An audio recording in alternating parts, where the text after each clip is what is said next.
Assalamualaikum guys, welcome back. Nampaknya ada perkembangan baru berkenaan dengan isu kontroversi Hooray X Fest Raya, iaitu satu festival yang sepatutnya diadakan pada 17 hari bulan April hinggalah 21 hari bulan April, tapi benda tu tak menjadi kenyataan bila kata saat akhir tiba-tiba penganjur tarik diri, yang mana untuk hari ini ada 3 orang individu yang dah pun didakwa dekat mahkamah atas tuduhan penipuan dalam penganjuran festival raya.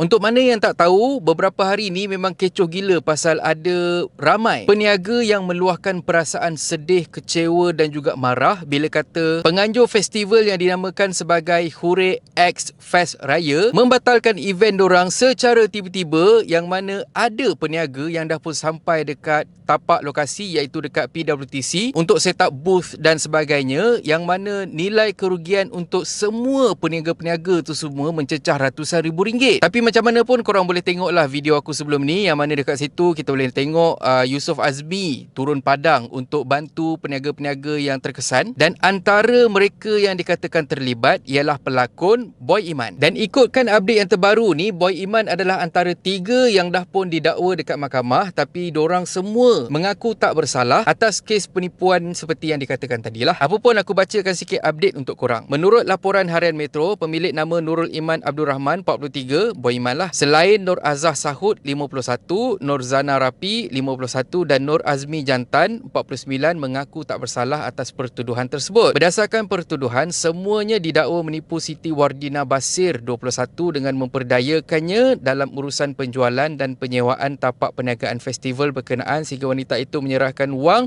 RM1,500. Okey, yang pertama sekali, apa yang kita nampak dekat sini dalam banyak-banyak orang yang buat peniaga yang buat laporan tu, seorang peniaga berjaya dakwa lah diorang ni. So tu bukan bermaksud hanya seorang je lah yang buat laporan, tapi sebenarnya memang ramai. Dan yang kedua, ini juga knowledge untuk korang semua. Kalau kata korang kena scam lah kan, korang jangan tulis korang kena tipu ke, korang kena scam ke benda semua ke. Kalau kata korang nak bawa benda ni ke tengah, pergi ke mahkamah ke benda semua kan. So dekat laporan polis, so korang kena tulis perkataan memperdayakan. Itu sikit knowledge lah aku bagi kat korang. Keempat-empatnya didakwa mengikut Seksyen 420 dibaca bersama Seksyen 34 kanun yang sama, yang memperuntukkan hukuman penjara antara 1 tahun hingga 10 tahun dan sebat serta denda jika sabit kesalahan. Peguam Muhammad Syakir Muhammad Fauzi dan Ernest Azad yang mewakili semua tertuduh memohon ikat jamin RM5,000 dikurangkan sebelum menjadi RM3,000 kerana masing-masing mempunyai tanggungan.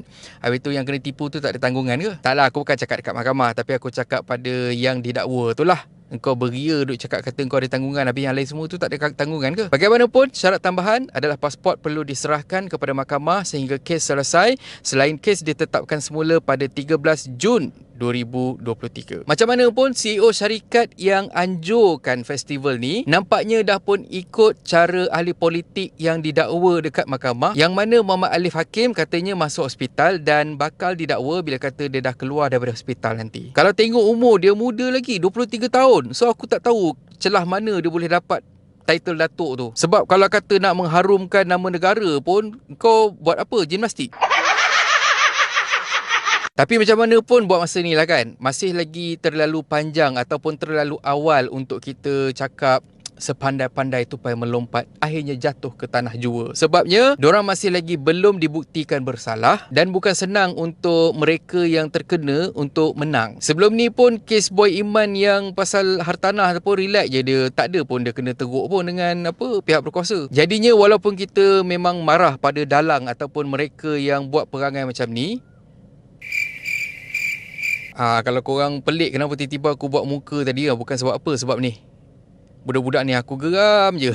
Aku perhati je, aku tengah buat video ni, tiba-tiba tu nampak. Yang tu tak apalah, diorang buang mercun. Tapi tadi tu diorang buang sampah. Diorang campak, diorang punya air yang diorang minum tu diorang campak sampai ke atas, jatuh ke bawah. Tu nampak tu, banyak gila sampah-sampah. Budak-budak ni, korang tengok kejap lagi aku keluar ni, memang aku pergi sound diorang. Tapi macam mana pun, lepas ni kalau kata korang nampak Boy Iman, korang nampak buaya, korang larilah daripada Boy Iman dulu. Sebabnya kalau ada Boy Iman dekat dalam apa-apa urusan, mesti ada masalah. Bukanlah nak kata dia tu kaki penipu ke apa, tapi bila kata dia ada tu, ada je terpelecot dekat mana-mana. Dan aku sendiri pun mengaku, aku memang kenal dan juga orang kata tu baik jugalah dengan dia. Tapi macam mana pun aku tetap segan juga nak mengaku aku ada member macam tu.